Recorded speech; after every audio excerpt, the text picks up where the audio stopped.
Hi and welcome to this week's energy forecast. I am Rachael Thompson-Phillips, the creator of the BEYOU Oracle Cards and also of the Sacred Oracle online program. This week's energy forecast is for November the 2nd through till November the 8th, with the overall theme being how to transmute your darkness into light. So let's go in and discover how this message unfolds through the BEYOU Oracle Cards. Monday and Tuesday is the card of limitations. Wednesday through till Friday is the card of Ocean's Calling, and the weekend's message is Clairvoyance. Now, at the beginning of the week, we have just gone through an incredibly powerful full moon. Along with Halloween, we've got Mercury retrograde, we've got a ton of energy going on out there, and what is occurring right at the moment is how to be able to transmute your darkness, your limitations, your fears, your doubts, and you'll be starting to recognize these because they're coming up to the forefront of your consciousness. The moment you decide to move it in the direction you want to go in, bam, you're confronted with your fears, your doubts, that naysayer in your mind, all of that type of conversation. Now, a lot of the times we have this confrontation with that darkness, that shadowy side of ourselves, and we get stuck there. This is the time for transmutation, to be able to alchemize and turn them from darkness into light, and to be able to see that there is a lightness that is being brought to you. Your soul is bringing this into the forefront of your consciousness because remember, in that awareness is where transformation occurs. That's where you can transmute anything that is no longer serving you. We've had the full moon. Of course, it's going to illuminate all of this type of old toxic patterns that have been running behind the background for such a long time. And now your soul is saying, you know what? It really is time to surrender and let them go. Sometimes all we feel that we need to be able to do in order to let them go is simply honor them, to be able to recognize where they've come from, but not get emotionally hooked into them, and be able to focus more on what it is that you want. The message in this card says, visualize seeing yourself succeeding.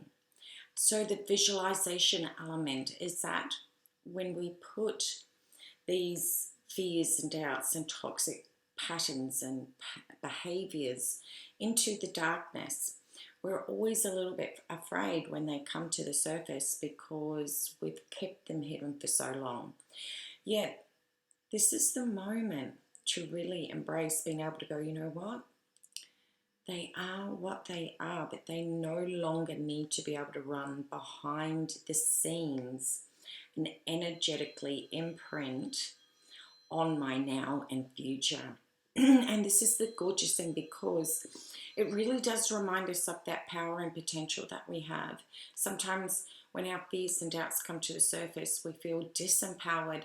But it's only through conscious choice, if you choose that, rather than embracing and going, thank you, soul, for revealing these beautiful messages. Because I know that success is just waiting for me. And these are just little, not so much obstacles, but these things that are coming to the forefront of my awareness right at this time and point are still something that is holding me back. And thank you for sharing this with me. So remember, the limitations are where you get to alchemize and be able to turn the darkness and bring the light of love, the light of compassion, the light of your own power and your own potential, the light of your soul, and bring all of this to Monday and Tuesday. Then when we move through to Wednesday through to Friday, once we've had an opportunity to review these things, to be able to let them go, to honor the journey of what our soul is taking on, is the moment to press the reset button. Because remember, Mercury retrograde is all about revision, review, reset, reawaken. And this is the moment that we reset from all those limitations. We reset our energy. We bring all of our energy back into ourselves and allow the rhythm of the waves that come crashing through as you see them land on the ocean. It just washes everything away, and it washes away the energy imprint that has been left within your mind, body, soul, and spirit from those limitations that have been holding you back. And when you let them go, we want to reset the energy so that there becomes a new frequency in which you get to vibrate from. So get yourself to the ocean. And it's also a moment to remember that we need to be able to flush these toxins away, flush away on an internal aspect, because it means that you're doing so much inner work. It means that we want to reset the energy within our physical body. And as we are made up of over 80% of water, the greatest gift that you can do, and you may even find me going like this, feeling really parched. You may find that you've always got a dry mouth. This is a really good indication that your soul is wanting to clear away the debris from where those old limitations have been on a cellular level. So increase your liquid intake. If you're finding you're really thirsty, drink more fluid. It's your soul's way of saying, we're not just going to flush it from our mind and from our vibration, but we're also going to flush it from a cellular level and really reset the energy. And know that every time you're drinking water, please remember that there is really just, I'm going to give you a couple of different suggestions. There's lots of different ways in where you can help improve the surrendering and letting go on a cellular level, and increasing your intake of new vibes coming into you. One thing you can do with your water is that you can bless the water. So you could write on a piece of paper and put it on your drink bottle. It could be gratitude, it could be surrendering, it could be anything that you feel attuned to. You could hold the piece of paper in your hand and really power up your intention, and then put that on your body and on your bottle. And as you drink the water, feel into that word that you've written of what you want to truly embody and let go of, or what you want the cells to flush and reboot again. And as you're drinking the water, those intentions will go internally as well, and flushing away everything. You can put a crystal in your water. Please just check to make sure that it is the right crystal. You could even just hold your water and set the intention of what you want that water to do, because remember, the power of intentions is huge. So there are lots of different ways that you can really boost the water that you're drinking to receive that on an internal level, on a cellular level.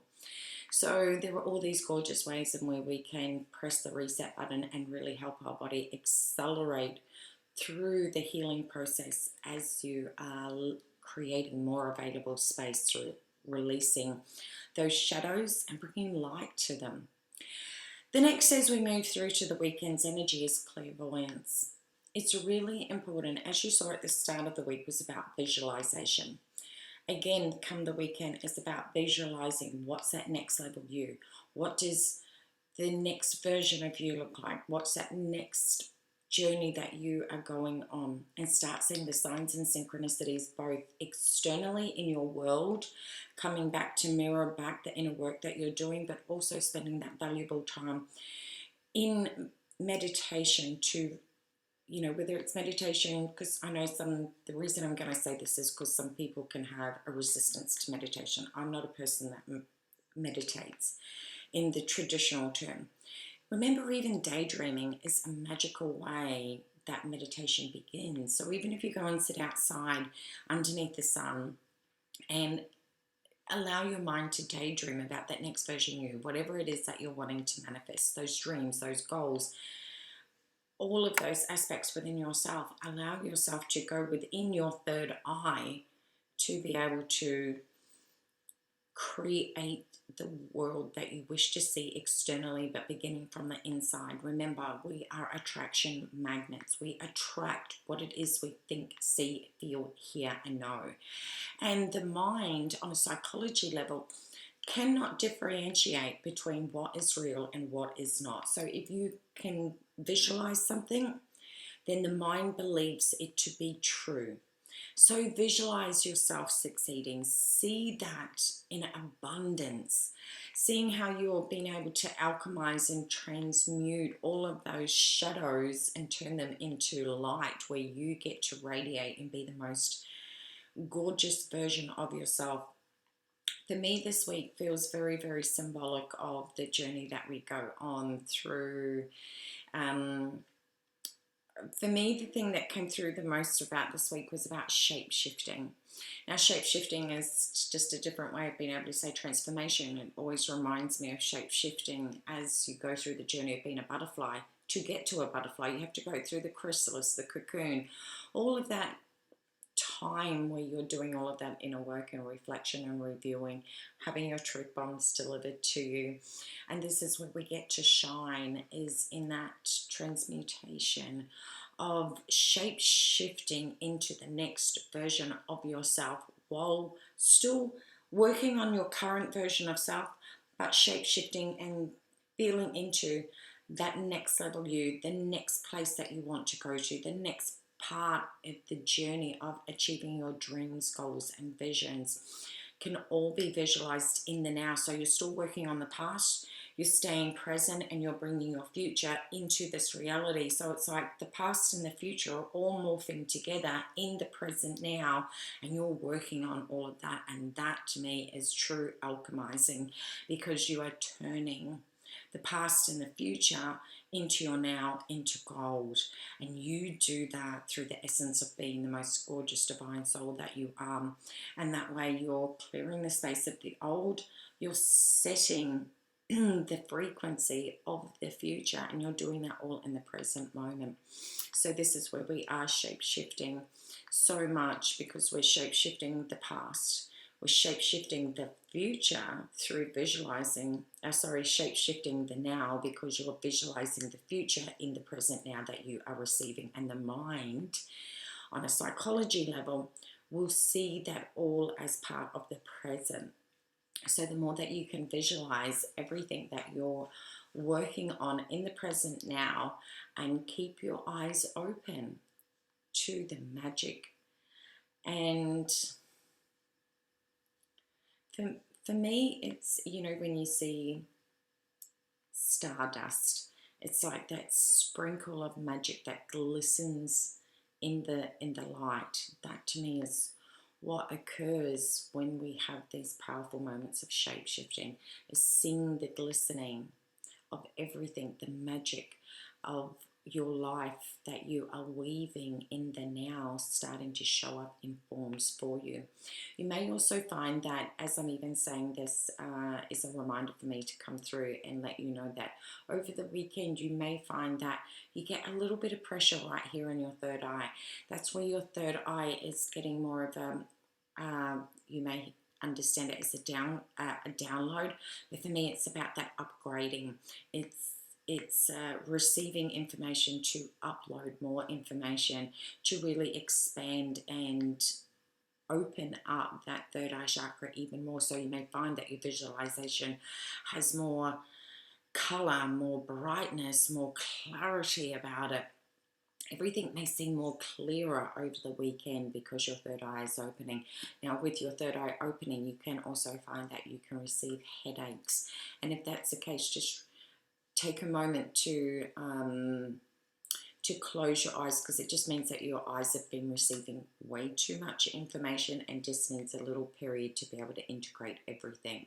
So I wish you all an incredibly shape-shifting, transformative, alchemizing week ahead in front of you.